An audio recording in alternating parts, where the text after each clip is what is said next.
Now, when you're a guy like me who's 49 years old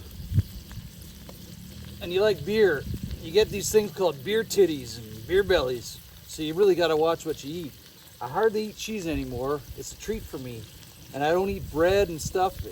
When I eat burgers and stuff, if I have lettuce, I'll eat a lettuce burger, or I'll just eat it like this. Bread is just a filler. It's a waste. And it really packs on the belly. And you jiggle. And when you get old, your metabolism is shit. So you really got to watch what you're doing, especially if you want to maintain the beers.